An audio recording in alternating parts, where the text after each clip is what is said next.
I believe, like I'm a really weird kid. I believe in past lives and future lives. I believe in the karmic cycle. I believe you will repeat this life until you get it right.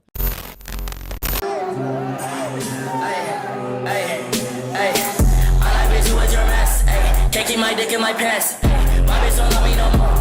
She get me out of life, bro. What I felt, I knew what that felt like, and I knew what it felt like being on the verge of wanting to end it all, but being too pussy to do it. I was too pussy to end my life, so I knew that feeling, and I wanted to comfort anybody, because I found a way out through the music.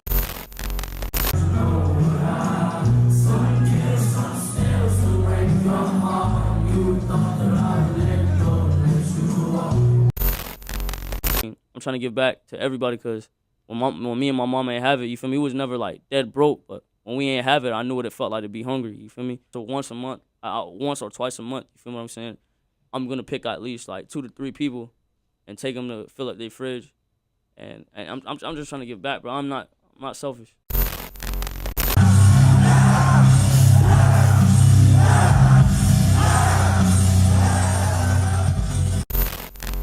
What up, guys? Your boy Quake back with a brand new episode of the Rise of, the series where we focus more on the newer generation artists and their career rising. And this episode is going to be slightly different because of some recent events that happened to this artist that were unexpected. This episode was requested a lot, so I ended up scheduling to do it about a month ago, but I had background projects, you know, the Who Was Bigger series that I'm working on and other series that I work on, so I kind of pushed it back until the time was right, until I got those other videos done. But unfortunately, on June 18th, this artist passed away, and as you could tell by the video title, this is The Rise of Xxxtentacion. X had a very interesting career and a very interesting upbringing, and I wanted to talk about him because his music really resonates with the youth. He was raised in a very broken household when it comes to family. His dad was in and out of jail. His mom was very poor and was trying to provide for her kids, but couldn't, and because of that, X acted very violently towards people and was very depressed. But through that came his music, which was something that touched millions and millions of people, especially the youth. So I'm going to talk about his upbringing, how he got into music, and his rise in the music industry, and unfortunately his unexpected passing. Jaci Onfroy was born on January 23rd, 1998 in Plantation, Florida. Like I mentioned earlier, he was born in a broken household, with his father being in and out of jail and his mother not being able to provide for him or for herself. And because of that, he wasn't really in a stable household. He would go home to home, even living with his grandparents. However, he still loved his mother. He understood that she couldn't provide for him, and that's why he ended up living with his grandparents, and that she was always there for him and gave him advice, and he would listen to everything that she said. And he loved his mother so much so that at the age of 6 years old, he tried to stab a man attempting to attack his mother, and this is what started his troubles as a young kid. This got him transferred to a youth program where they tried to get him to not be as temperamental as he was. Basically, a nigga tried to put his hands on my mom type shit. And like, you were how young?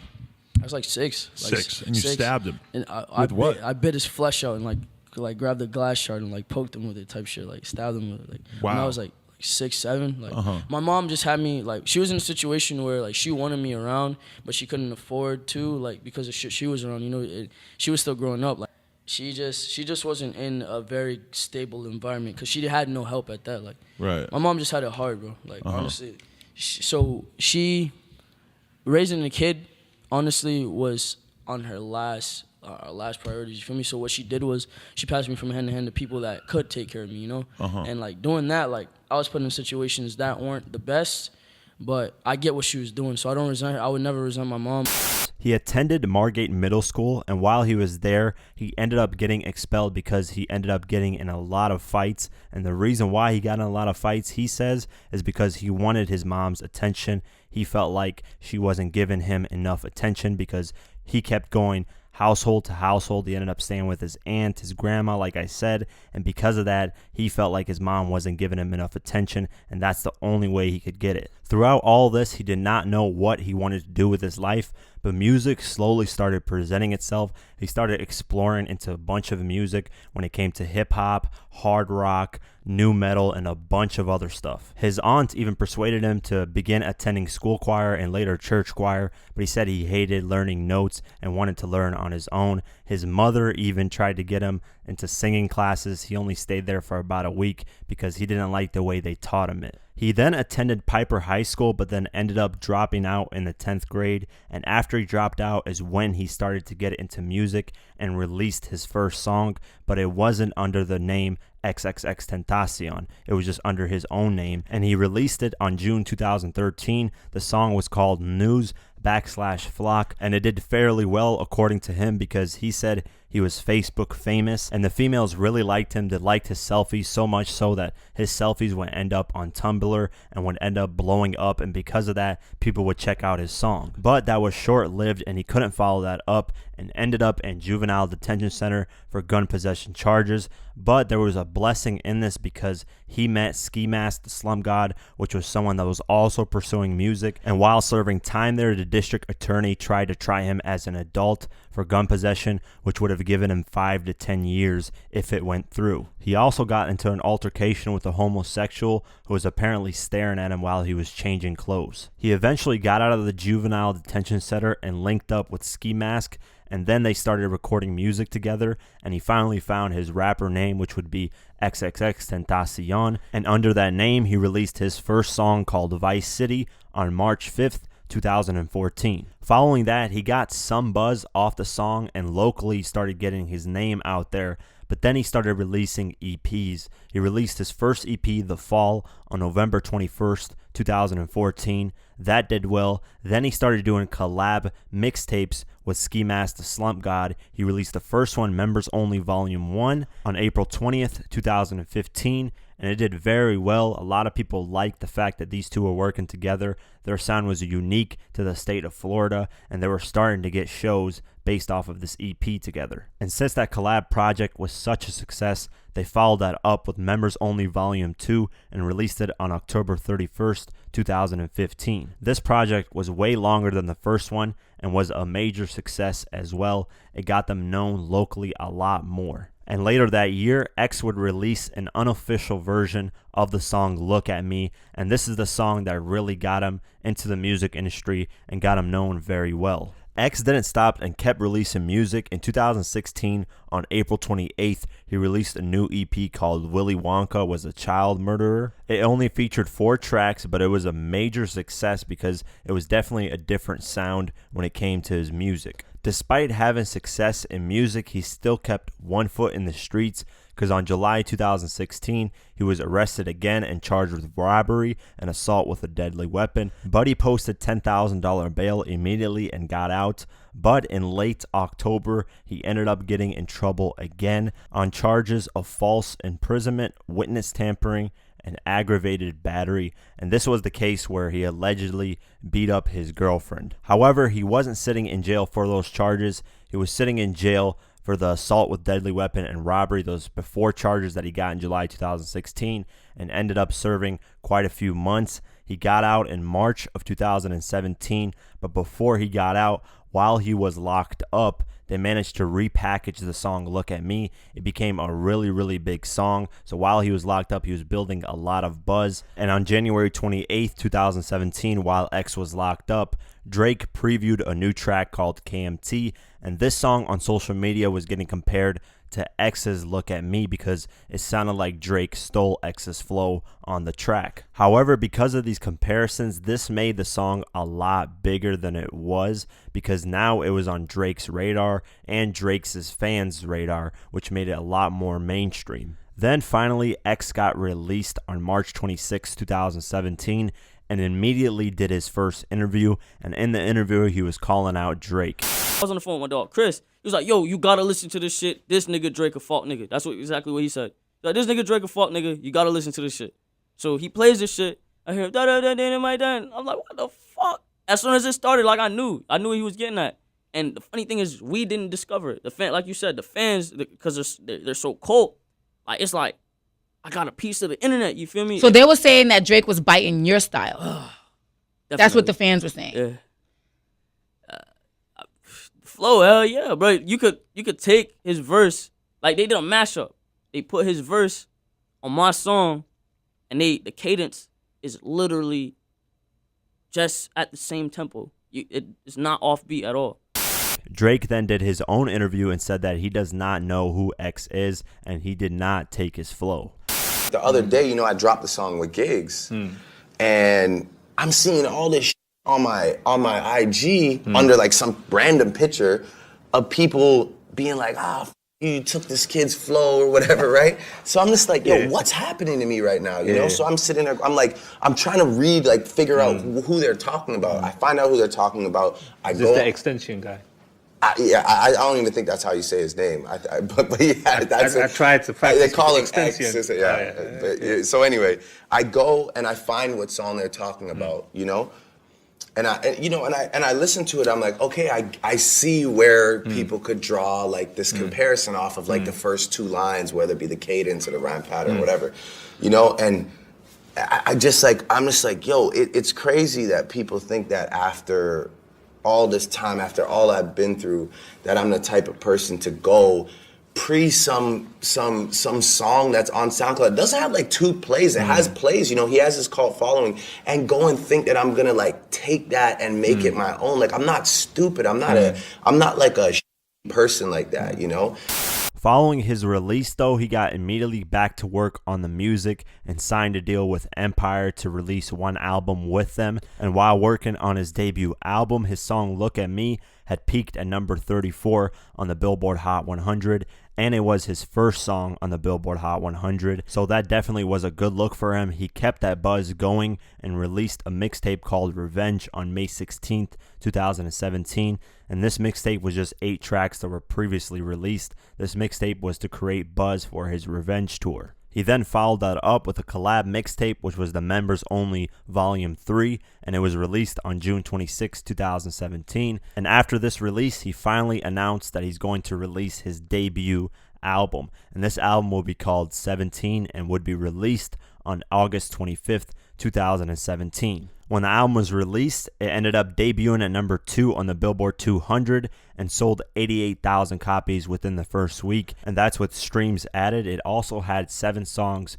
chart on the Billboard Hot 100, and his highest charting song off that album was Jocelyn Flores. It peaked at number 31 on the Billboard Hot 100 on September 16th, 2017, and this song charted above the Look at Me song, which was his biggest song before this. And following this major success, he ended up inking a deal with Capitol Music Group, which was worth $6 million on October 19th, 2017. After that deal, he immediately started working on music once again. He started working on a second album, but while working on a second album, he released an EP called A Ghetto Christmas Carol, which was released on December 11th, 2017. While having major success in music, he was still having to deal with a lot of legal issues behind the scenes, and he had to face the charges of false imprisonment, witness tampering, and aggravated battery, and finally he had to go to trial with those charges on December 14th, 2017. He obviously pleaded not guilty,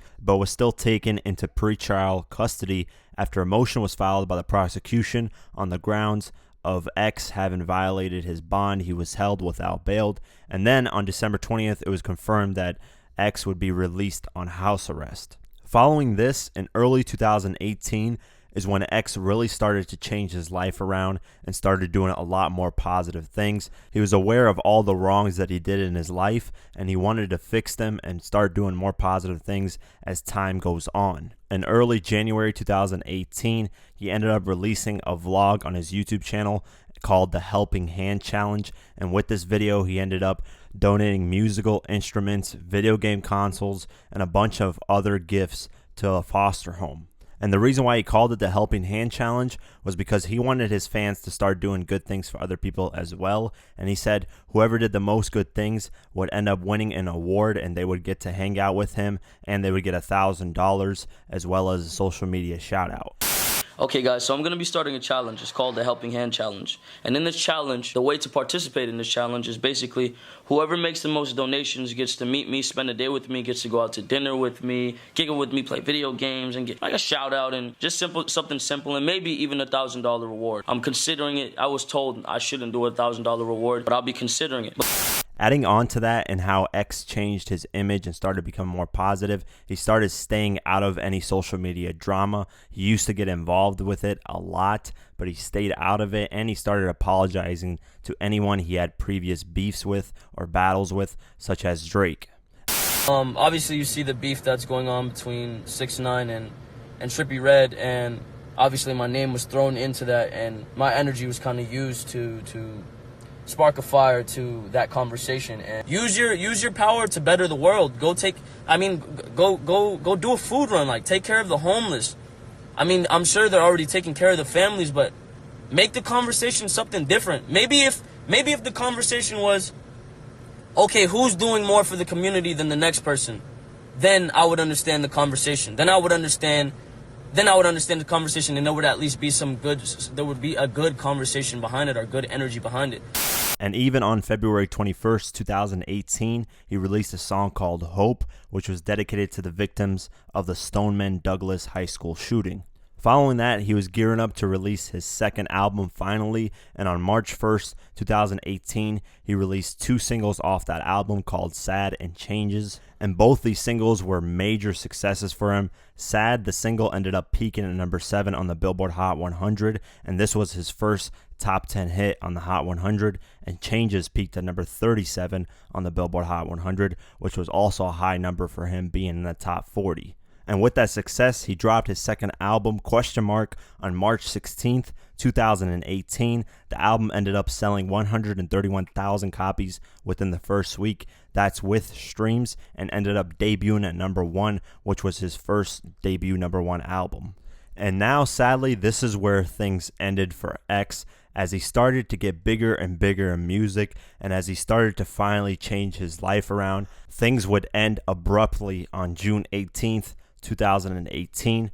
X was leaving a motorcycle dealership in Deerfield Beach when he was shot by 2 assailants in a dark-colored Dodge. And immediately after this shooting, he unfortunately passed. And he was only 20 years old, which is the crazy thing because he's done a lot in his career for only being 20 years old. And even after he passed, there is still a lot of controversy surrounding him. There are 2 sides to the fence on how people feel of his passing. Some people feel he deserved it, which is insane to me because this guy was still a young kid, barely a young adult. He was starting to get his life together, but unfortunately it ended abruptly. And I believe if he kept on living, he would have continued going on the right path and would have probably become a prominent figure in today's society and for the youth. So I'm definitely upset that people are happy that this guy passed away. Like I said, he was just a young adult. I believe if you're under 25, you're still a kid trying to find your way through life. And I believe that's exactly what he was doing, and he was finally headed on the right path. Plus, he was helping a lot of people through depression, a lot of kids that grew up in the same household as he did. He definitely helped them through that, and that's something that we cannot look over. I'm sure he saved thousands or even millions of lives when it comes to the youth and just people all around. And we must remember that we are not perfect. He definitely had flaws. He was a troubled soul, but with that, he tried to do better, and he was on the right path, and that's something that we should commend. And nobody's life should be taken for some of the mistakes that they made. So with that being said, rest in peace to Xxxtentacion. Prayers to his family, friends, and fans. It's a shame we didn't get to see his career go on. And that's it for this episode of The Rise Of. I hope you enjoyed it. If you want to check out other episodes, you can at the end of this video clip, or you can click the playlist in the description below. If you want to support this channel further, you can do so at patreon.com/diverse mentality. A link is in the description below. For just $1 a month or more, you can support this channel further. Like, comment, share, and definitely subscribe. I do videos like this daily on hip-hop news, much more, so definitely subscribe. Follow me on Twitter and on Instagram at QuakeGW. Like us on Facebook, and I'll see you guys in the next one. Peace.